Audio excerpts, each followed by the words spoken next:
sekarang ditunjuk sebagai staf khusus Presiden Republik Indonesia. Ada yang bilang ini untuk mengobati kekecewaan. Kenapa saya? Apakah saya lebih baik dari jutaan orang lainnya? Tapi pasti Pak Presiden punya pertimbangan sendiri. Tugas seperti apa nih? Karena kan masa jabatan presiden sesungguhnya tinggal 5 bulan lagi. Marah-marah di japri WA sampai ada kata-kata kasar gitu ya. Anak kamu pasti malu punya ibu seperti kamu. Masa-masa kampanye itu kan sibuknya luar biasa. Jadi aku masukin ke grup ortu ya, kelas. Jadi di antara ibu-ibu semua nyempil satu suamiku di situ. Pak Presiden menunjuk, oke, telepon Sis Grace jadi menteri nih. Kira-kira diterima dan mau di posisi apa? Ibu Mega bisa udahan marahnya. Kalau mau cari rumah, PSI selalu terbuka, Pak Jokowi.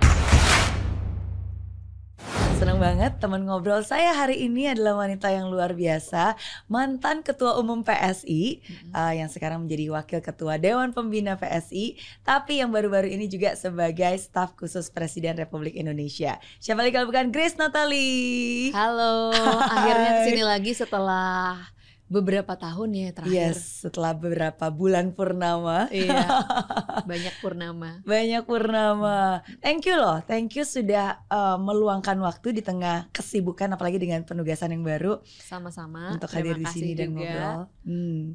Seneng kembali lihat Sis Mary, tapi kita sebenarnya berapa kali di berbagai acara suka bareng ya satu panggung sebenarnya. Betul. Tapi biasa selalu buru-buru. Yes. Either kita di suatu acara kita sama-sama jadi pembicara waktu itu, atau enggak di acara nikahan seseorang, atau di acara-acara lainnya. Jadi akhirnya bisa ngobrol panjang. Betul. Dan ada banyak banget yang pengen saya tanyakan, pengen juga dengar insight-insight dari Sis Grace. Tapi yang pertama yang paling banyak ditanyakan orang nih tentang penugasan sekarang menjadi staf khusus Presiden. Saya ngelihat banyak yang mengucapkan selamat, tapi banyak juga yang mempertanyakan karena ada yang bilang nih Grace Natali menghilang.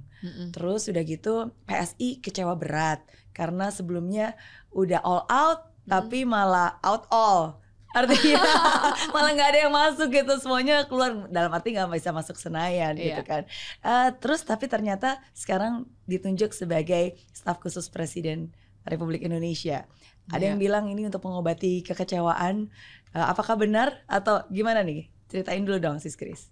Ya, saya salut ternyata sempet ya dibacain komennya. Aku baca sekilas aja sih, tapi di mana-mana kan yang pro dan kontra itu selalu ada ya.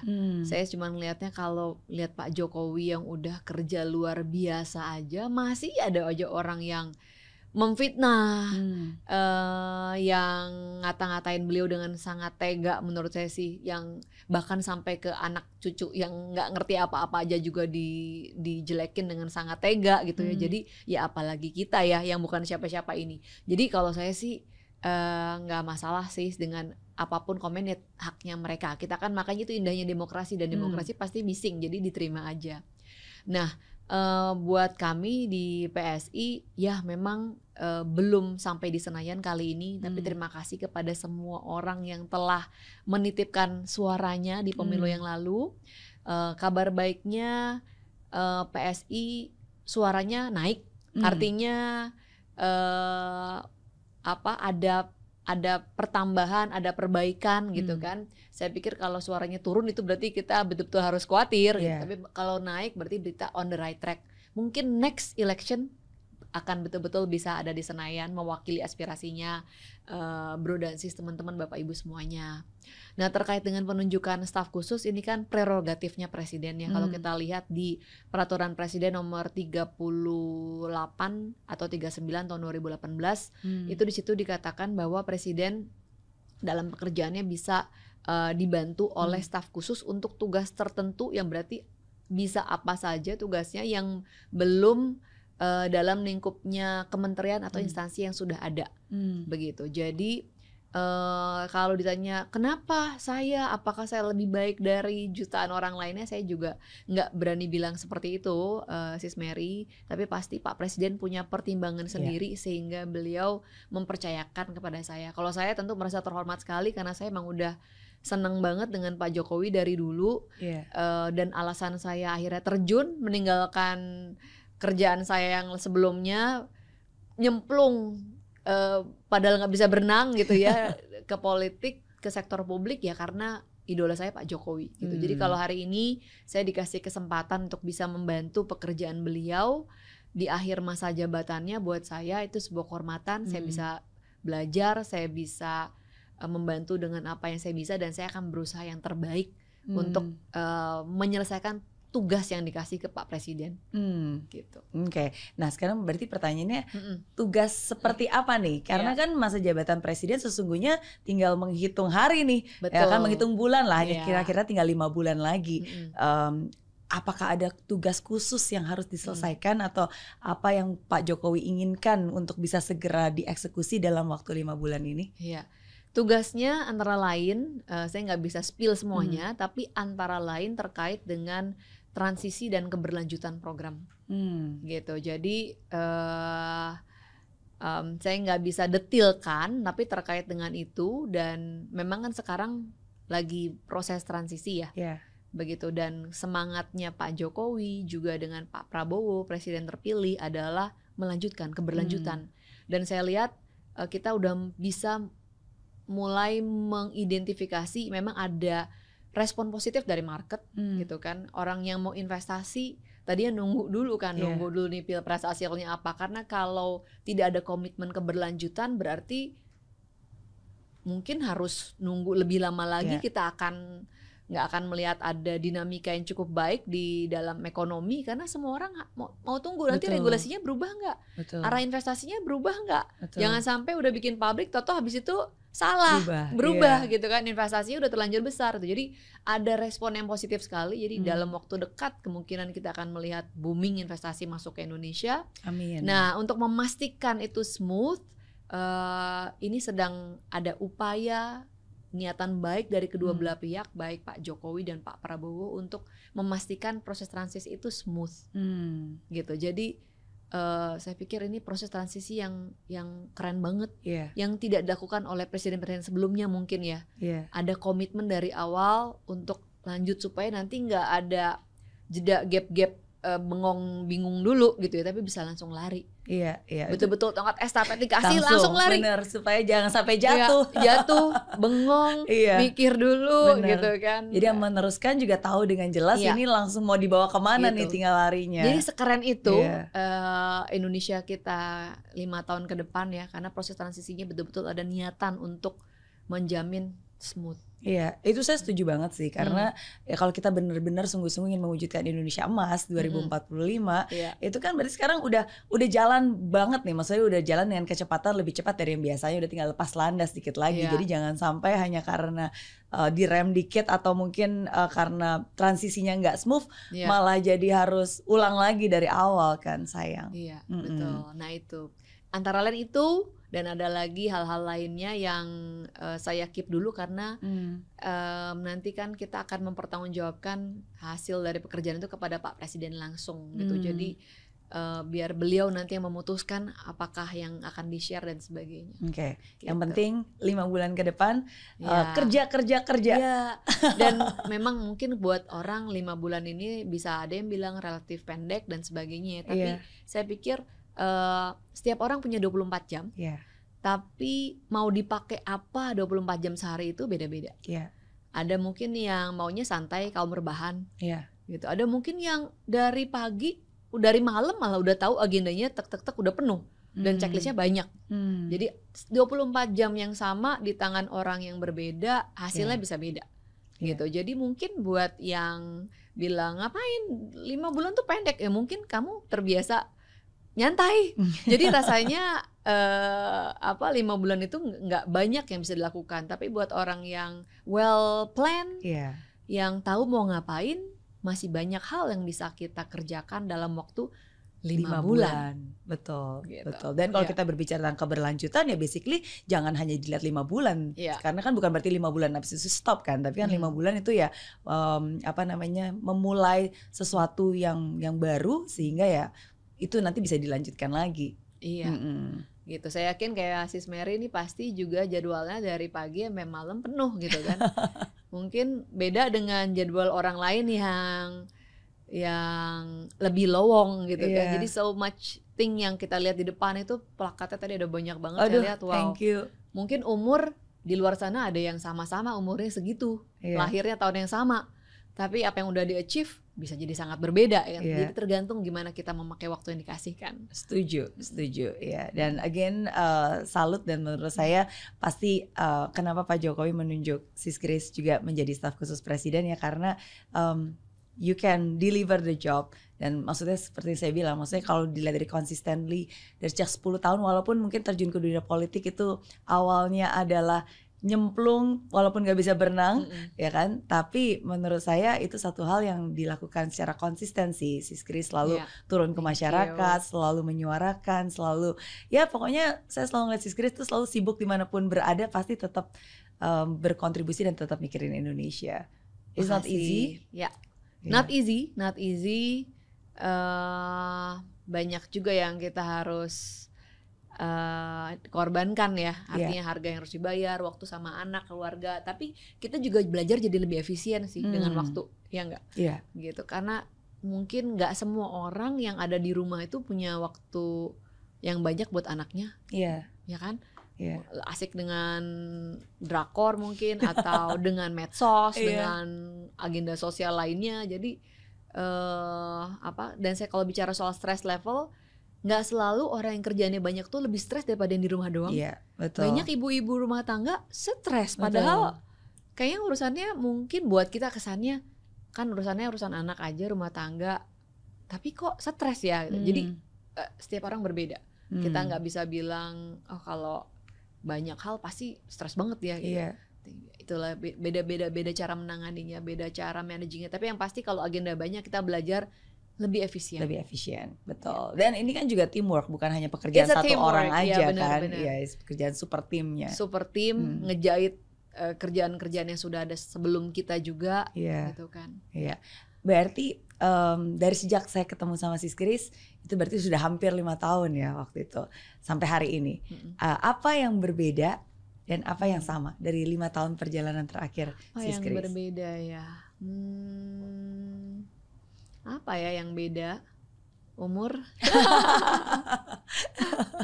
Tapi Sis Mary sih gak berubah sih. Tampilannya sih kayak gini terus sih. Sama ini juga, cuma beda warnanya aja nih. Biasanya Sis Grace kan identiknya merah. Makanya udah pakai merah ya. Terus sekarang jadi kuning. Hari ini pengen ini gak signal berubah merah jadi kuning kan? Enggak, masih terus merah putih.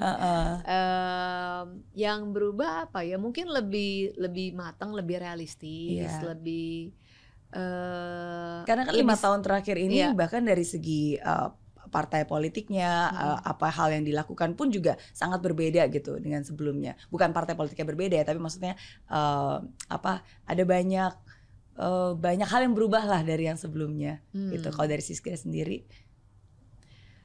Kalau dari segi passion masih sama. Yang berubah mungkin kalau aku berasa lebih internally aja kali ya. Gimana memanage ekspektasi, gitu kan. Gimana memanage kekecewaan, misalnya kekecewaan dalam arti apa yang kita targetkan ternyata kalau nggak nyampe, nah how we manage it menjadi energi yang positif, gitu kan. Terus yang kerasa juga dari segi organisasi, kita sekarang kan tambah besar. Nah kalau tambah besar itu artinya tambah banyak orang, tambah juga masalah managing people-nya, gitu kan. Gimana caranya kita bisa mengakomodir pembesaran, tambah keluarga tambah gede, tapi kita bisa terus jaga agar nilai visi itu tetap sama. Nah itu kan challenge-nya tambah ya. Aku rasa sih gitu. Tapi kalau dari segi nilai-nilai, value, passion tetap sama sih. Dan lebih, I must say, dari segala kejadian yang terjadi 10 tahun ini paling nggak di politik ya, membuat kita jadi lebih, mau nggak mau jadi lebih wise sih. Lebih bisa mengapresiasi orang, gitu kan. Lebih bisa sabar. Oh itu kayaknya harus jadi sabarnya harus paripurna katanya. Paripurna itu nggak gampang loh Sis. mengelus dada gitu kan, tapi harus sabar gitu. Oke. Itu resep jitu kayaknya ya. Iya, harus untuk harus seperti itu. Berhasil dalam hidup. Harus bisa apa ya? Let go hal-hal yang di luar hal yang bisa kita atur gitu misalnya. Gitu kan. Kalau saya juga tipenya kan you can see right through me gitu loh. Aku bukan tipe orang yang apa ya, dari dulu tuh selalu agak ekspresif. Kalau aku happy, kalau nggak seneng, aku nggak seneng gitu kan. Nah kalau sekarang belajar untuk lebih bisa apa ya, kalau nggak seneng nggak mesti berupa harus selalu diungkapkan, gitu kan. Ya udah gitu. Ya udah selesai aja di mental note, kemudian what we can do next to fix this, dan memang kalau nggak bisa di fix, let go. Ya udah, let go. Gitu. Oke. Gitu. Jadi lebih bijak mungkin untuk bisa tahu mana yang harus diperjuangkan dan mana yang harus direlakan. Iya, mungkin gitu ya. Oke. Gitu. Jadi lebih bijak kan akhirannya, karena ketemu dengan banyak orang, ketemu dengan banyak masalah, ketemu dengan banyak hal yang kita nggak kebayang gitu kan. Jadi how do we deal with this? Gitu. Oke. Itu kalau yang berubah ya. Kalau yang sama? Kalau yang sama, passionnya masih sama. Iya. Ya adalah kadang-kadang kalau lagi at the very low point rasanya kita nih bener nih masih mau terus berjuang di sini gitu kan. Pernahkah mempertanyakan seperti itu? Okay. Berkali-kali, tapi setiap kali aku punya pertanyaan kayak gitu dan berpikir kayaknya udah deh gitu ya, selalu ada aja yang bikin balik lagi gitu. Misalnya tahu-tahu ada orang yang minta tolong gitu kan, minta tolong, terus apa yang dia minta tolong ini bisa kita bantu karena posisi yang atau network yang kita ada sekarang, dengan politik afiliasi yang ada sekarang gitu kan. Jadi oh ya ini jadi bisa bantu orang karena network yang aset yang kita punya dari segi network kah. Karena dalam perjalanannya kan kita jadi bersentuhan dengan banyak orang ya, yang sekarang mungkin udah jadi apa dan sebagainya. Terus kita juga jadi ngerti birokrasi gitu kan. Oke, masalah yang ini nggak semua orang bisa punya solusinya, tapi kita bisa gitu kan. Jadi tiap kali gitu tuh kalau udah capek udah deh gitu. Ada aja yang kayak gitu yang bikin kita mengingat kembali betapa pentingnya apa yang sedang kita kerjakan ini, karena nggak semua orang bisa punya akses networking dan ngalamin apa yang kita alamin. Gitu. That's true sih. Maksudnya being in our position is a privilege kan. Dan ketika orang bisa menaruhkan harapannya ke kita atau bahkan mengungkapkan harapannya aja, itu sometimes mungkin terdengar sangat sederhana ya, tapi when we know that we have this privilege and we can do something about it and we do not do anything about it, itu rasanya kayak wah. Rasanya jadi sayang banget ya. Sayang banget kayaknya kan. sia-sia banget gitu karena nggak semua orang bisa begitu. Pernah nggak sih kayak suami yang justru ngerem bilang, udah deh nggak perlu terlalu ngegas ya, karena kan kalau di dunia politik itu kan banyak teman bisa jadi lawan dan kadang kita nggak tahu gitu kan orang di sana seperti apa, dan sometimes kan kadang-kadang apalagi punya anak-anak yang juga masih kecil juga sebagai seorang perempuan, pernah nggak sih justru suami bilang udahlah stop aja? Enggak sih, suamiku tuh justru kalau bukan dia gitu ya, yang jadi suami aku mungkin udah disuruh ngerem terus kali ya. Tapi suamiku kebetulan si Mary juga kenal, itu orangnya very chill, sangat suportif dan nggak pernah baik verbal ataupun lirikan matanya itu yang bilang I told you so gitu ya, atau tuh kan gue bilang apa bener kan gitu kan, misalnya nggak pernah. Nggak pernah sekalipun, nggak pernah gitu. Jadi selalu support dan sangat kooperatif gitu. Misalnya dia tahu kalau aku lagi masa-masa kampanye itu kan sibuknya luar biasa. Dalam 1 minggu bisa berapa kota itu kan, ya otomatis nggak di rumah. Otomatis semua urusan anak, urusan sekolahan, urusan semuanya lah, jadi dia yang ngurus semua gitu kan. Itu dia nggak keberatan, nggak komplain gitu, tapi kayak kan udah komunikasi ya, Han kita nih berapa bulan ke depan nih ini banget loh, sibuk banget, jadi aku masukin ke grup ortu ya, grup kelas gitu ya, supaya nggak ketinggalan karena kasihan anaknya. Jadi ketinggalan, mestinya foto kelas jadinya nggak pakai baju yang disuruh, ada kumpul tugas jadi enggak, ada ujian mamanya nggak ngelihat grup gitu Iya. karena lagi terlalu sibuk. Jadi di antara ibu-ibu semua nyempil satu suamiku di situ. Oh iya, Gitu. wow, Kayak salut gitu. loh. Kayak gitu ya. Jadi sampai seperti itu juga supportnya. Terus ya kalau lihat misalkan apalagi kalau lagi debat-debat menjelang pemilihan presiden kan Iya. keras banget ya. Sangat. Gitu ya, dan orang Indonesia itu kan sangat apa ya, gampang terbawa emosi gitu kan. Iya, sangat Kayak ekspresif ya. ekspresif. Kayak nonton film tuh kan tokoh antagonis kalau ketemu di jalan bisa dicubit sama Iya, ibu-ibu gitu betul. kan. Segitu menjiwainya.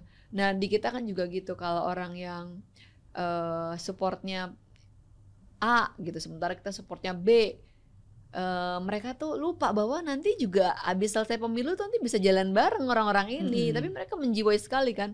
Itu tuh bisa marah-marah di japri WA ke saya, ke keluarga, ke mama, sampai ada kata-kata kasar gitu ya, kayak anak kamu pasti malu punya ibu seperti kamu. Ada loh yang kayak gitu yang marah-marah kayak gitu kan. Tapi ya untungnya suami aku selalu chill, nyantai gitu kan. Jadi dia nggak pernah ngegubris gitu lah. Gitu. Jadi iya. Jadi bukan cuma sis Grace aja yang sabarnya harus paripurna. Iya. Suami dan keluarga Dan pun juga sabarnya harus paripurna. Gitu. Sama mamaku aku bilang udah tinggalin aja semua grup WA dulu nih sampai pemilu, ntar baru masuk lagi. Iya, Gitu. Karena nggak semua orang punya ketahanan mental untuk menghadapi teror kayak gitu selama berhari-hari dan masuk ke ranah publik ya, masuk ke sektor masuk ke apa ya, jalur personal kita gitu. Gitu. Nanti anakku masih kecil ya, jadi kayaknya sih masih ada waktu untuk terus membekali mereka supaya lebih tahan mental. Apalagi sekarang kan anak-anak sekarang. Betul. Ya kan? Betul. Dan itu maksudnya sometimes kadang-kadang ya mereka saling nyerang, satu support A satu support B, padahal sebenarnya antara dan AB juga santai-santai aja gitu. Lihat aja sekarang belum ada kan yang belum 24 jam pengumuman pemenang pemilu langsung udah ada yang ketemu, kantornya dibuka pakai karpet merah dan sebagainya kan. Ya memang secair itu. Jadi kitanya yang harus belajar untuk nggak baper. Betul. Gitu. Dan bersyukurlah sekarang kan itu sudah lewat. Sekarang kita melihat apa yang ada di depan, bagaimana masa transisi ini dan bagaimana kita semua udah jadi satu kan untuk satu tujuan. Ya hampir semuanya lah ya. Betul. Ada juga kan yang nggak mau, dan nggak apa-apa, itu kan demokrasi. Apa masa tersulit yang pernah sis Grace alami? Masa tersulit. Karena saking banyak dinamika ya sis ya, susah juga kalau dibilang masa tersulit ya. Di politik atau di apa nih? Di politik. Di politik. Mungkin udah agak lama sih. Waktu itu misalnya sebelum pemilu yang lalu, saya pernah tuh dilaporin ke polisi. Karena? Dan diperiksa lama banget. Karena waktu itu ada sesuatu hal yang saya sampaikan ya, kemudian ada yang nggak suka dan mau memperkarakannya ke pihak yang berwajib gitu. Tapi akhirnya ya nggak jadi dilanjutkan sih, karena memang apa yang saya sampaikan kan masih dalam ranah ini ya. Cuman ketika harus urusan sama polisi gitu kan, dipanggil, diperiksa berapa jam dari pagi sampai maghrib gitu kan, itu kan lumayan bikin sakit perut ya. Gitu. Dan keluarga kan juga khawatir, kamu beneran dipanggil ke polisi nih gitu. Diperiksa beneran nih gitu kan. Terus waktu itu untungnya anak-anak masih kecil banget ya, jadi mereka ya belum ngeh gitu. Nah itu antara lain waktu itu sih situasinya cukup serius, jadi kan udah kebayang juga gimana kalau beneran kemudian akhirnya berimplikasi gitu kan itu tergantung dari apa ya, bagaimana kita mengartikan apa yang saya sampaikan gitu kan. Jadi wah, kalau ya deg-degan juga sih ketika itu. Dan waktu itu ya apa iya ini worth it gitu kan, kalau sampai seumur hidup nih saya jadi warga negara yang baik nih, lampu merah aja jarang ngebablas gitu kan.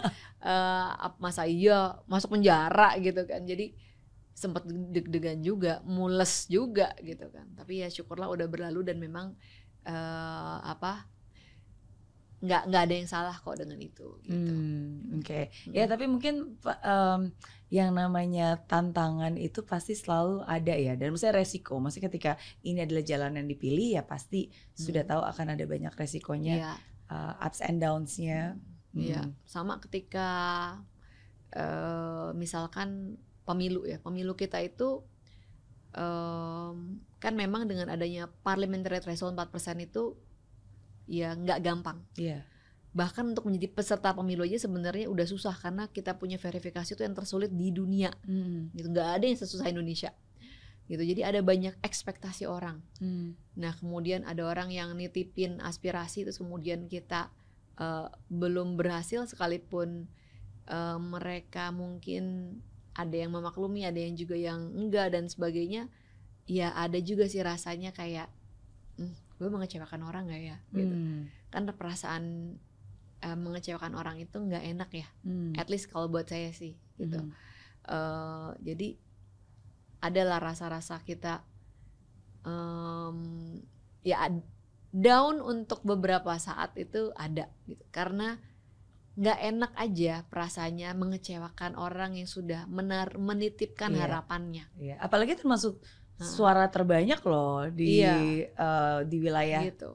3 kan ya di Jakarta. Jakarta Utara, Jakarta Barat, suara tertinggi di 2 pemilu berturut-turut gitu kan.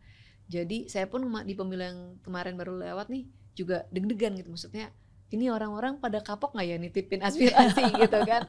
Karena ya siapa yang bisa menjamin gitu, kita kan hanya bisa berusaha semaksimal mungkin. Tapi kan lagi-lagi ya ada hal-hal yang di luar dari kekuasaan atau kemampuan kita sebagai manusia gitu kan. Jadi semoga nggak pada kapok 2 kali nitip ke saya. Semoga di pemilu ke depan bisa betul-betul saya mewakili suaranya Bapak dan Ibu, teman-teman semua di Senayan. Tapi nggak enak sih rasanya mengecewakan orang tuh ya, rasanya tuh gimana gitu ya. Tapi nggak perlu nunggu sampai pemilu tahun depan. Sekarang pun kan juga udah banyak hal yang bisa dilakukan oleh Sisgris kan. Makanya saya juga bersyukur dikasih kesempatan. Semoga bisa dalam porsinya ya, karena beda kan tugas legislatif sama staf khusus, bisa tetap membantu orang sebanyak-banyaknya. Apalagi beberapa waktu ini kan juga sempat sempat muncul di sosial media bocor staf kabinet yang baru gitu kan, terus ada nama Sisgris menjadi salah satu menteri di jajaran kabinet yang baru. Nah kalau misalnya berandai-andai ya, misalnya Pak Presiden menunjuk telepon Sisgris, baik presiden yang sekarang ataupun presiden nanti Pak Prabowo jadi menteri nih, kira-kira diterima dan mau di posisi apa? Wah itu wallahu alam ya. Nggak berani juga untuk meminta mau apa gitu saya pikir. Jadi kalau dikasih kepercayaan kan tuh artinya amanah ya. Ada amanah yang dipercayakan, ya kita berterima kasih dan tentunya akan berusaha dengan sebaik-baiknya. Soal mau di mana, saya pikir pasti presiden dan jajarannya itu punya tim yang akan menilai orang itu cocoknya ada di mana. Pasti kan mereka juga punya kepentingan dong, Pak Prabowo mau berhasil kan programnya, ya kan pasti dia akan pakai the right man on the right place gitu kan. Dan saya juga punya tim PSI yang kita perlu konsultasi, ya enggak. Jadi keputusannya tuh bukannya kamu mau apa gitu kan, terus saya mau yang ini kan, nggak gitu, nggak kayak beli baju di toko gitu. Soalnya kadang-kadang ada beberapa menteri yang bisa ditanya gitu, kamu mau yang mana gitu. Ya saya rasa sih, saya kalaupun ada pertanyaan itu saya akan balik konsultasi, ngobrol dulu sama tim gitu. Karena kalau siapapun saya pikir yang akan dipercayakan itu pasti juga adalah keputusan bersama dari tim PSI, karena kita bekerja sebagai sebuah tim, gitu kan. Jadi ya saya nggak merasa saya punya keberanian untuk nunjuk saya mau baju yang mana gitu ya. Itu adalah kepercayaan dan kita akan balik ngobrol dulu sama Mas Ketum, Mas Kaisang, sama teman-teman DPP dan sebagainya gitu. Tapi yang paling penting kesiapan aja. Di posisi dimanapun ditempatkan, kalau itu udah dipercayakan ya akan kita lakukan sepenuhnya. ya kalau kita dipercaya ya kita lakukan sebaik mungkin. Oke.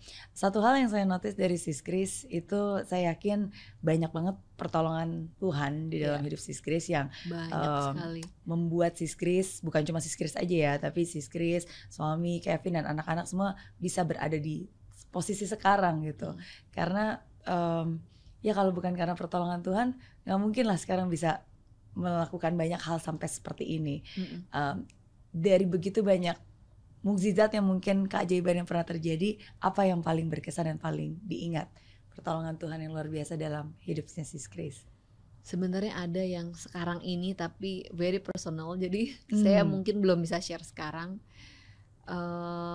Tapi ada banyak banget sih pertolongan Tuhan, termasuk gimana ya? Saya mau cerita sesuatu yang sekarang lagi, terutama sekarang ya. Jadi tapi nggak bisa ceritain semuanya, bingung juga nih. Intinya aku baru-baru ini punya pengalaman pribadi yang membuat aku jadi lebih ya a wake up call gitu. Kadang-kadang kita nih dikasih Tuhan kepercayaan, dikasih peran yang begitu besar, tapi jangan sampai itu membuat kita jadi lupa dengan hal yang paling penting. Yang paling penting apa sih? Kan sesuai dengan keyakinan masing-masing ya. Kalau menurut keyakinan aku itu adalah our relationship dengan Tuhan gitu, dengan apa yang kadang-kadang segala kesibukan itu membuat kita jadi poros kita udah bukan Tuhan lagi, tapi yang lain. Yang lain. Tanpa kita sadari, mungkin tanpa kita bermaksud untuk seperti itu. Dan itu nggak baik gitu, karena begitu porosnya sudah bukan Tuhan dalam keyakinan saya ya, kita jadi easily distracted gitu, dan tanpa kita sadar, tahu-tahu ketika kita punya masalah yang besar, kita jadi nggak punya pegangan gitu. Jadi saya baru ini punya pengalaman yang membuat saya, yang saya bersyukur, pengalaman yang tidak mengenakan sebenarnya, tapi membuat saya rekalibrasi. Rekalibrasi to set my priority. Saya jadi punya saringan yang lebih baik tentang apa yang mesti saya kerjakan dan yang enggak saya kerjakan. Dan terutama untuk memperbarui kehidupan rohani saya, kehidupan spiritual saya, karena apa yang saya pikir baik itu belum tentu baik, karena semua ini kan sementara ya, sia-sia kok pada akhirnya gitu. Jadi akhirnya saya jadi mungkin nggak berjalan lagi di dalam rencana yang Tuhan taruh. Saya jadi mungkin punya agenda saya sendiri yang saya paksakan Tuhan untuk ikut dalam agenda saya. Kira-kira gitu. Mungkin nanti kalau udah lewat semuanya baru bisa share sis. Thank you. Gitu. Thank you for sharing. And thank you for the reminder juga ya, karena saya yakin itu juga pasti dialami oleh banyak orang juga ya, karena ya sometimes ya ketika kita dipercayakan sesuatu yang besar oleh Tuhan gitu, dan sometimes we want to do our best for Him gitu kan, and sometimes in the process of want to do our best for Him, ya kita menggunakan pemikiran kita dan strategi kita, dan kita pikir this is the best for you gitu, and then sometimes ya Tuhan masih sayang dan baik dan mengingatkan kita, no, this is not what I want gitu kan, maksudnya untuk ya saya tetap mau kamu berada bersama saya gitu, dan He always have His own way to mengingatkan kita kan. Dan kadang-kadang kita bisa tiba-tiba kaget, oh ternyata bukan ini rencana Tuhan gitu. Kadang-kadang juga harus the hard way gitu, tapi ya ya tetap bersyukur gitu, karena ada banyak kebaikan Tuhan. Begitu kita mulai balik-balik lagi, ada banyak pertolongan Tuhan yang untuk hal yang sifatnya juga sangat sulit, sangat berat, sangat menyedihkan gitu, tapi kita tetap bisa merasakan kebaikan Tuhan gitu. His grace is always sufficient for us. Dan kadang kalau nggak ngalamin, dan kadang gini ya sis, pernah berasa nggak bahwa kadang tuh memang the best relationship yang bisa kita rasakan gitu, itu saat kita lagi terpuruk banget gitu. And there's nowhere else to go kecuali mendekatkan diri kepada Yang Maha Kuasa gitu ya. Kadang-kadang ironis juga ya, kenapa harus apa ya, harus terpuruk dulu gitu ya, baru kita jadi deket banget gitu ya. Iya. Gitu. Emang ironis ya. Ironis ya. Betul. Ketika lagi happy banyak distraction, gitu kan. Ketika everything is going well banyak distraction. Tapi ketika kita terpuruk, benar-benar terpuruk yang paling dasar gitu, baru kita, oh I'm nothing, gitu kan. Iya. Dan baru kita punya hubungan yang manis, baru bisa ngerasain God is so good. Iya. That's what happened to me recently. Cuman nanti mungkin ke depan baru aku bisa share. Thank you. Iya, ya tapi sometimes ya itu ironinya hidup. Maksudnya setiap manusia seperti itu ya. Sometimes mungkin memang kita harus berada di titik terendah, dikosongkan semuanya sampai kita sadar bahwa ya maksudnya we have nothing except him, and actually we don't need anything except him gitu maksudnya. Iya, exactly. Jadi betul. Ya sometimes seneng. Ntar ditunggu sharing-sharingnya, ditunggu kisah lengkapnya. But everything is better now. Everything is good. Okay. Makanya diperbarui tadi ya. Diperbarui, diisi lagi yang baru. Jadi I'm in a very good place sekarang.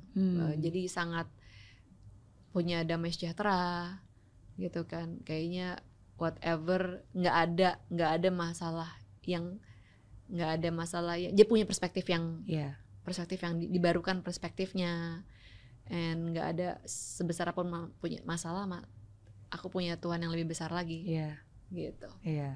Good to hear that. It will be a great testimony one day. Untuk dengar ceritanya. It's funny that your greatest test is your greatest testimony mungkin. Kalau nggak ada tes, nggak ada testimoni. Nggak ada testimoni, betul. Apa sih asumsi tersalah yang orang pernah punya terhadap seorang Grace Natali? Asumsi tersalah? Iya. Kayaknya banyak kalau ada pemilu kemarin ya. Lihat aja komen-komen. Tapi suka dibaca nggak sih komen-komen gitu? Kadang-kadang tuh menyakitkan banget nggak sih komentar-komentarnya? Saya udah kebal sih sis. Soalnya kalau kita lihat kan banyak juga akun-akun nggak jelas ya. Gitu kelihatan kok mereka tuh komennya narasinya sama gitu kan. Tapi kita juga belajar memaklumi lah, memang publik kita ini belum siap untuk dengan kepala dingin menghadapi pemilihan. Ini banget tiap kali pilpres, coba bayangkan pilpres yang sekarang, yang lalu, ya mungkin dua bukan pilpres cuma ini pilpres, ya, nih bentar lagi pilkada juga ya pasti kan? bakalan lagi. Gitulah, jadi ini banget, nggak bisa dingin gitu melihat peristiwa politik ini peristiwa politik biasa gitu kan. Gitu, jadi banyak lah tuduhan-tuduhan tuh, banyak banget sih kayaknya. Tinggal dibaca aja komennya. Ya udah, yang penting kita tahu. Harus sabar. Dan sabarnya harus paripurna. Ujian kesabaran ada di politik. Dan harus bijak. Harus bisa memilih dan memilah yang mana yang harus dikomentari, yang mana yang udah dilupakan aja dan gak harus dibahas. Gitu kan. Betul. Yang mana harus diklarifikasi, yang mana yang ya udah biarkan aja lah orang mau ngomong apa. Betul. Oke. Pertanyaan berikutnya, saya akan menanyakan, menyebutkan 5 nama tokoh politik. Sahabat semua, pengen dengar komentar Sis Grace, pandangan dan pengalaman Sis Grace dari 5 orang ini. Oke. Yang pertama, Pak Prabowo. Komentar atau pandangan ya? Iya. Oke. Pandangan saya, beliau itu orang yang punya jiwa kesatria, punya jiwa nasionalis, orang yang komit dengan apa yang dia janji. Itu dia deliver gitu. Setia gitu ya. Mungkin saya juga termasuk orang yang dulu punya prasangka pada beliau, tapi ya itulah, memang apa yang kita lihat di media dan media sosial itu belum tentu kebenaran gitu. Aku ngeliat itu terjadi di banyak kasus gitu ya. Gitu, setelah kita lihat orangnya baru, oh ternyata yang digambarin media tuh salah banget ya. Gitu. Kayak gitu aku. Jadi itu ya tentang Pak Prabowo. Oke. Yang kedua, Mas Gibran.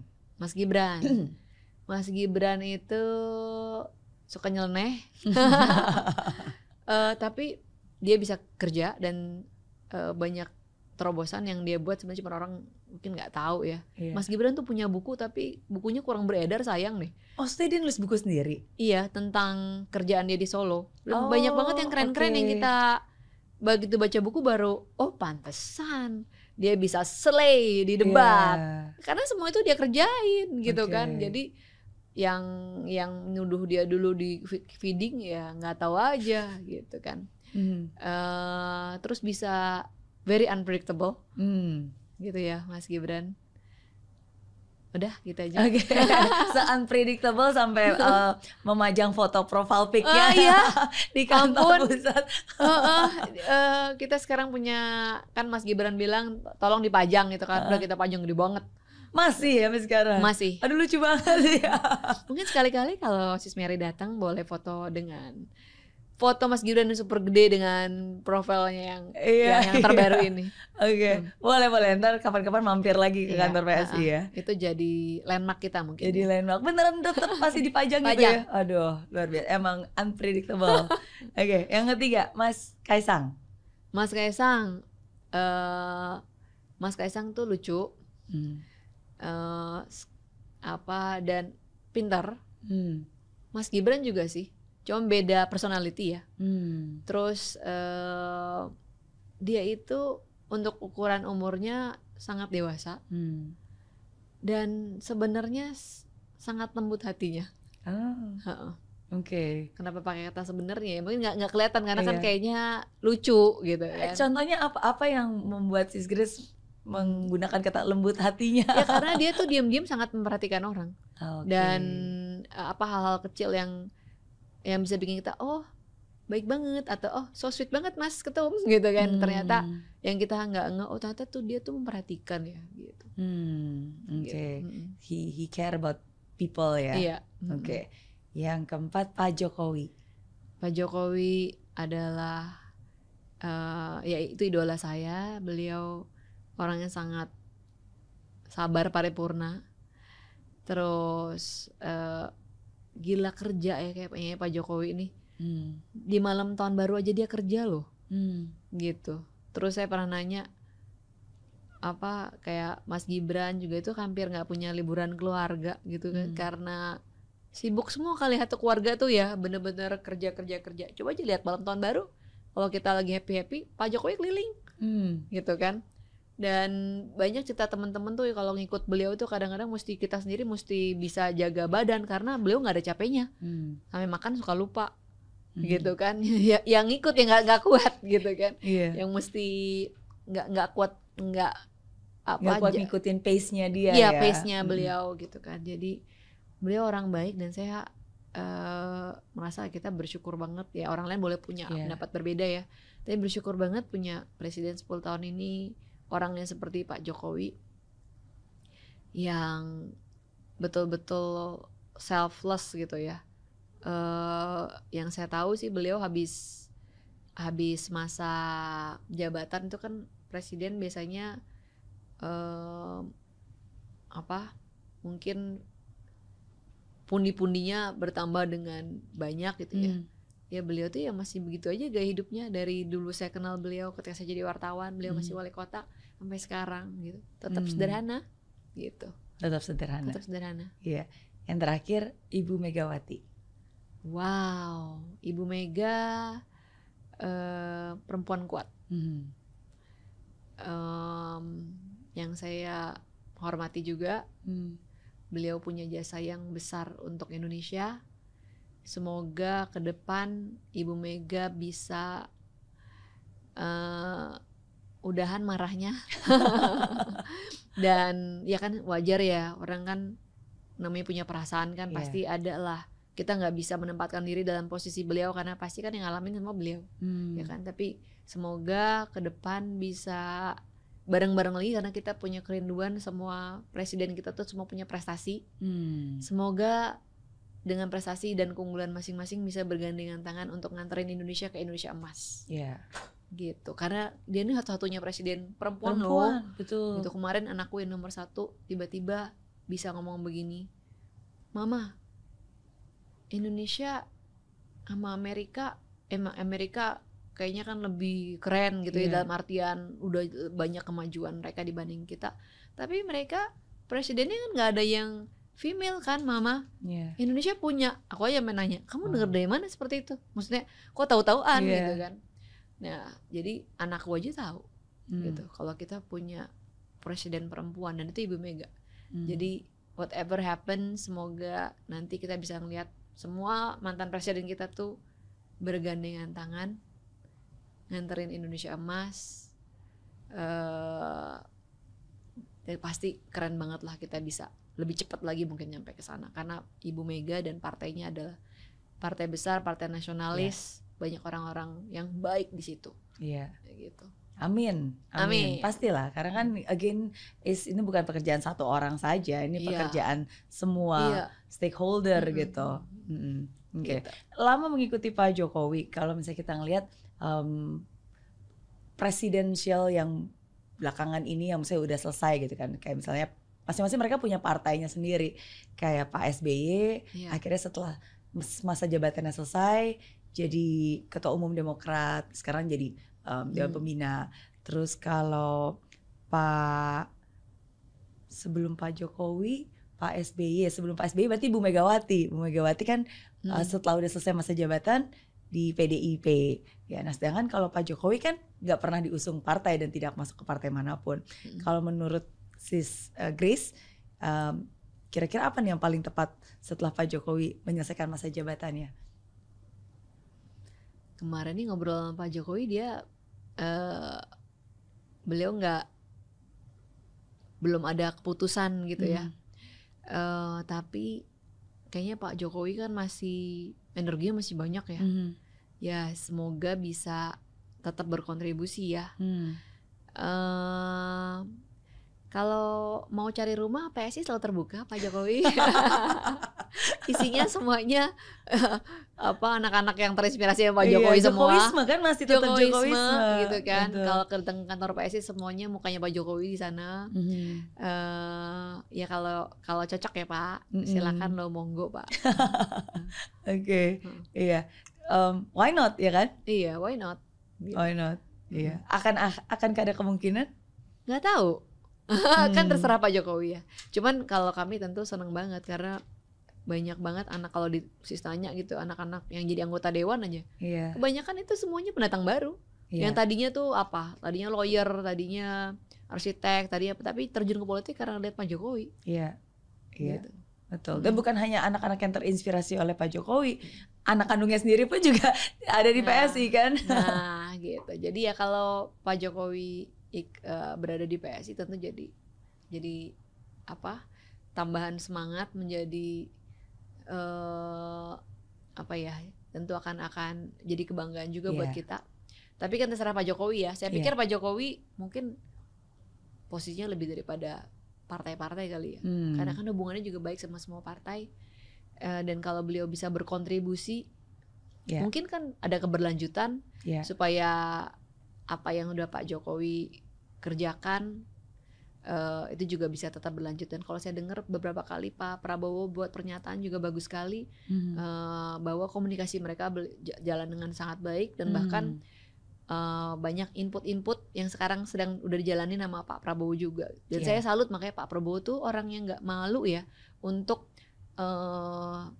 belak-belakan aja bilang, oh saya dikasih tahu sama Pak Jokowi bagusnya gini-gini saya kerjakan, gitu kan. Pergi ke negara ini saya kerjakan, gitu kan. Jadi beliau itu kadang kan orang dalam posisi tertentu nggak mau bilang gitu bahwa saya ini ngerjain ini karena input dari sini, tapi beliau enggak. Jadi makanya saya lihat beliau ini betul-betul punya hati yang besar ya, untuk acknowledge dan give credit to people who deserve it. Betul. Gitu kan. Jadi dan itu butuh kebesaran hati yang nggak gampang. Kita mungkin kita ini orang biasa, orang kecil, ada banyak orang di atas kita, mungkin nggak susah buat kita untuk merendah. Tapi kalau you're at that very top, mungkin susah. Sangat.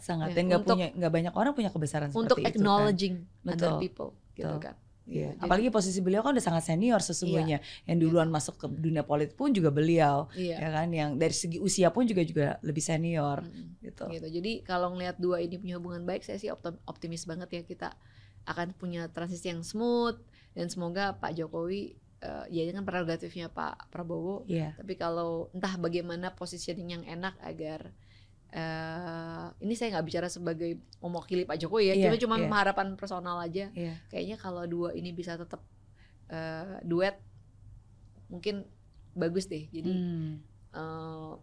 nggak banyak orang juga kan mungkin yang bisa jadi teman diskusi di level itu loh, udah punya pengalaman. Jadi coba yang punya CV pernah jadi kepala negara kan nggak banyak ya, gitu. Yang ngerti struggle-nya, gitu kan. Jadi hanya orang yang ada di posisi itu mungkin yang bisa ngasih input yang paling pas, gitu kan. Karena been there, gitu kan, dengan segala kepusingannya, the struggle of power-nya, orang-orang yang kita bayangin ada di puncak paling atas, mungkin banyak orang yang berusaha mendekat tapi nggak semua masukannya bener, gitu kan. Nah itu kan yang punya pengalaman nggak banyak, kita nggak bisa, kita nggak pernah ada di sana, gitu kan. Jadi mungkin ide Presiden Club itu bagus sekali, karena itu adalah hanya orang-orang teristimewa di negara ini yang pernah punya, ada di posisi itu, orang lain nggak bisa ngomong. Oh, that's interesting. Having a president club ya. Bener. Ya kan, curhatnya cuma mereka yang ngerti, kita nggak ngerti. Nggak pernah ada di posisi itu. Jadi bisa memberikan perspektif karena semuanya udah pernah berada di sisi itu kan. Gimana menghadapi tekanan luar misalnya, negara-negara adik kuasa yang merasa bisa menekan dan ngarahin kita, gitu kan. Kan di eranya Pak Jokowi kita berhasil tuh membuktikan bahwa kita nggak bisa ditekan-tekan. Gitu kan. Mungkin kan ada komunikasi tertentu atau ada strategi tertentu yang udah dijalankan dan tinggal diterusin, gitu kan. Atau ya insight lah yang kita nggak akan punya, yang udah pernah ngalamin gitu. Dan kayaknya kalau ngelihat pembawaannya Pak Prabowo, harusnya beliau sangat open ya untuk itu. Jadi makanya salut, karena saya yakin nggak gampang orang di posisi itu bisa acknowledging atau asking for help. Sometimes kita malu atau nggak enak atau nggak mau terlihat lemah, gitu kan. Gitu kan. Tapi Pak Prabowo saya lihat beliau no problem dengan itu. Jadi that's showing seberapa besar sebenarnya dirinya, gitu. Yang pasti banyak harapan, yang pastinya masa depan Indonesia itu saya sih optimis banget ya. Maksudnya dengan sekarang mendengar ada banyak hal yang sudah dilakukan dan dipersiapkan, saya yakin pasti kedepannya hanya akan bisa lebih baik lagi dan lebih baik lagi. Saya sih optimis banget. Amin. 2 pertanyaan terakhir buat Sis Grace. Masih ada 2 ya? Dikit lagi. Oke. Apa sih yang selalu ada di doa Sis Grace belakangan ini? Doa aku ya tentu keluarga ya. Buat keluarga selalu, dan kemudian supaya aku bisa lebih peka, karena aku percaya ya kita umur nggak ada yang tahu, gitu kan. Dan kalau Tuhan udah kasih, udah ngasih privilege, udah ngasih kayak sekarang dengan tanggung jawabnya sekarang, saya percaya itu ada campur tangan Tuhan juga. Apa ya yang Tuhan mau aku kerjain di sini? Tolong supaya aku tuh nggak terlalu sibuk dengan sehingga aku nggak bisa denger lagi, nggak punya kepekaan, and do it my way, gitu. Ya semoga itu aku pengen punya kepekaan supaya biar kehendak Tuhan yang jadi, supaya apa yang udah Tuhan taruh itu betul-betul bisa dimaksimalkan for Him, to God be the glory, gitu kan. Aku yakin pasti ada hal yang Tuhan maksudkan, dan aku pengen Tuhan kasih aku kepekaan untuk bisa tahu dan ketaatan ya untuk bisa jalanin itu. Amin. Terakhir, berarti dari semua pengalaman hidup, pembelajaran yang pernah Sis Grace alami, apa pembelajaran paling berharga yang hidup pernah berikan untuk Sis Grace yang bisa dibagikan? Yang bisa dibagikan ya. Yang bisa dibagikan adalah mungkin yang tips yang praktikal aja. Ternyata semua orang nggak suka ada dalam kesulitan ya, paling nggak enak lah ya. Apapun bentuk kesulitannya, apakah itu kesulitan finansial, apakah itu kehilangan pekerjaan, apakah itu masalah kesehatan, apakah itu masalah keluarga, gitu. Semua orang nggak ada yang suka. Tapi based on my experience, justru yang bikin kita bisa naik level itu kesulitan. Ya nggak, yang bisa bikin kita mau nggak mau pasti jadi improving diri kita sendiri. Itu kesulitan. Jadi kita harus berterima kasih ketika ada kesulitan datang, karena itu berarti momen kita untuk upgrading. Mungkin momen untuk kita untuk berdiam diri dan set our priority. Gitu. Mungkin memang harus reset, gitu, untuk memulai sesuatu yang lebih baik, yang kita bisa berhasil di mana sebelumnya mungkin kita gagal, gitu kan. Jadi sebel banget, emang nggak ada yang enak deh namanya kesulitan. Iya. Tapi memang hanya itu satu-satunya cara untuk level up gitu. Jadi hang on there. Iya. Kalau emang kamu lagi mengalami apapun itu kesulitannya, take your time untuk take a step back. Mungkin perbaiki juga hubungan kita dengan yang di atas gitu kan. Mungkin perbaiki hubungan kita dengan keluarga, mungkin dengan diri kita sendiri juga kita berdamai. Setelahnya kalau kita udah hit rock bottom, there's no way other way but to go up gitu kan. Jadi sepanjang apa yang saya alami, ternyata kesulitan itu is good. Jadi bersyukurlah untuk semua kesulitan yang kita sedang hadapi. Memang nggak enak banget, tapi hang on gitu ya. Dan yang saya punya kemarin, saya baru dengar juga ada yang bagus bahwa the good news adalah semua kesulitan itu punya kadaluarsa, punya expiry date semua. It's not gonna last forever. That's the good news. Gitu ya. Jadi bertahan aja. Dan pasti kalau kamu nggak mati gitu ya, itu pasti sesuatu akan membuat kamu lebih kuat gitu. Jadi hang on gitu. Okay. If it doesn't kill you, it will make you stronger. Itu memang rule of thumb, gitu kan. Jadi itu pasti, itu hukum yang pasti, gitu. Jadi ya tenang aja. Abis ini kamu level up. Abis ini kamu lebih kuat. Abis ini kamu lebih baik, lebih sukses, lebih baik daripada sebelumnya. Amin. Thank you sudah bertukar pikiran, thank you sudah berbagi pengalaman, thank you sudah menjawab semua pertanyaan saya. Dan seperti janji saya, you can ask me one question, Sis Grace, boleh nanya satu pertanyaan. Pertanyaan ya, sayang cuma satu ya, padahal Sis Mary banyak loh. Aduh, aku jadi deg-degan nih ditanya sama jurnalis. Kan kita kalau lihat nih, Mary juga orang yang konsisten. Kita udah tahu kiprahnya, punya kecintaan di publik, punya kecintaan untuk bantu orang gitu ya. So what's next? Pernah kepikir nggak untuk masuk politik? Karena sebenarnya what you're doing itu udah sangat dekat dengan apa yang kita kerjakan di sektor publik. Gitu ya. Oke. Ini setiap kali saya ketemu sama tokoh politik pasti selalu gitu ya? Gitu. Miss Mary tertarik ya pengen masuk ke politik. Ini dong. Kadang-kadang selalu ditanya seperti itu. Kalau Sis Grace tanya saya ketika waktu kita syuting 4 tahun 5 tahun yang lalu, pada saat itu saya bilang I don't think it's my path gitu, karena saya udah sangat nyaman berada di tempat saya sebagai seorang profesional entrepreneur yang bisa berkontribusi dengan apa yang saya tahu, apa yang saya bisa dengan pengalaman saya gitu. Karena bayangan saya kalau di dunia politik itu sesuatu yang saya tidak mengerti, tidak mengenal, dan saya merasa itu bukan bidang saya lah. Itu dulu mungkin 5 tahun yang lalu ya. Tapi hari ini ketika saya bertemu dengan lebih banyak lagi tokoh-tokoh politik dari beragam, apalagi yang perempuan, apalagi saya melihat banyak banget kaum minoritas. Minoritas tuh dalam arti ya perempuan juga minoritas, kaum Tionghoa juga minoritas gitu kan. Dari yang agama yang berbeda pun, misalnya dari Kristen atau mungkin dari agama-agama lain pun juga mereka terjun ke dunia politik. Ya saya melihat bahwa definitely pasti ada sesuatu hal yang baik yang bisa dilakukan, dan to really create a positive impact secara meluas dan banyak dampaknya, ya lagi-lagi pasti harus ada di pemerintahan gitu. Jadi disitulah saya membuka pikiran saya, dan ya suatu saat nanti, tidak sekarang, tidak dalam waktu dekat, belum ada rencana konkret, belum ada waktu yang konkret juga.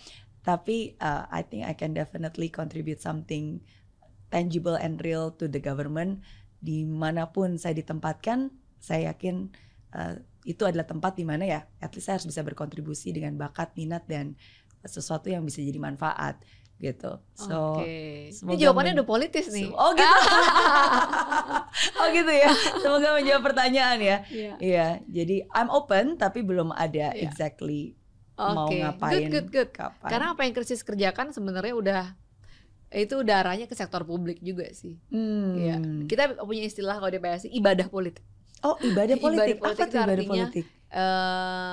Kadang orang lihat politik itu kejam, keras, kotor. Yes, bisa jadi seperti itu. Tapi kalau dipakai dengan baik, sebenarnya ada banyak kebaikan yang bisa kita kerjakan dengan uang kita yang pribadi, misalnya kita mau nolong orang gitu ya, mau nolong orang berobat atau apa sekolah, paling berapa orang sih bisa kita bantu. Tapi dengan regulasi kita bisa bikin apa nih, mau bikin pelayanan kesehatan yang lebih jangkauannya lebih banyak misalnya, itu kan kayak program BPJS gratis kan policy gitu kan, kebijakan yang bisa nyentuh langsung seluruh masyarakat Indonesia, langsung kebantu gitu kan misalnya.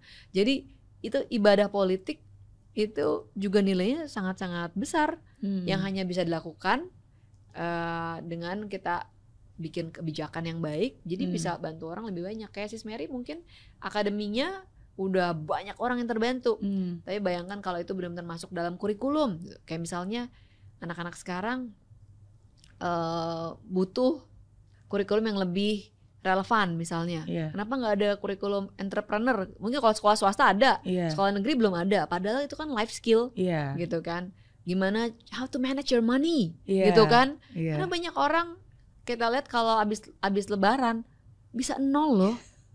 Bisa nggak punya uang sama sekali, dihabisin semua sekali Lebaran gitu kan. How do you manage your money gitu kan. Jadi kayak gitu-gitu kan, kenapa nggak ada jadi kurikulum sih? Kita mungkin di sekolah Sis Mary Sis bisa ngajarin itu, tapi kalau kita bisa buat itu menjadi kurikulum wajib di semua sekolah harus ada life skill yang seperti itu, ya itu hanya bisa dengan regulasi, gitu kan. Nah ini kan perlu orang yang mikirin seperti ini kan, dan mungkin yang ada di birokrasi saat ini belum kepikiran gitu kan, karena memang bidangnya mereka nggak di sana gitu.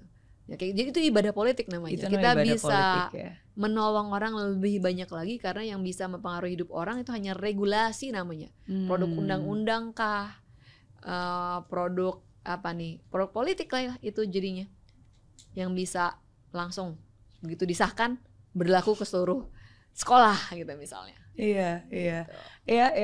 Makanya itu juga yang membuat saya membuka pikiran dan lihat, oh ternyata itu bukan tentang tempatnya, tapi tentang orangnya. Maksudnya kalau dia bilang wah politik itu kotor dan segala macam, ya enggak juga sih, tergantung siapa orang yang mengerjakannya dengan niat yang seperti apa kan. Gitu. So Oke. Saya merasa ini udah mulai ada lampu hijau. Lampu hijau. Tapi itu salah satu doa saya Sis Grace. Untuk bijak, bisa more discernment, untuk bisa mengetahui sebenarnya apa sih yang Tuhan mau dalam hidup saya. Jadi bisa lebih memilih dan memilah yang mana yang akan menjadi fokus 5-10 tahun ke depan. Gitu. Thank you Sis Grace. Saya juga mulai mendoakan Sis Mary deh kalau gitu. Thank you sekali lagi, sukses buat segalanya. Sukses juga buat penugasan terbarunya sebagai staf khusus Presiden. Makasih. Sama-sama.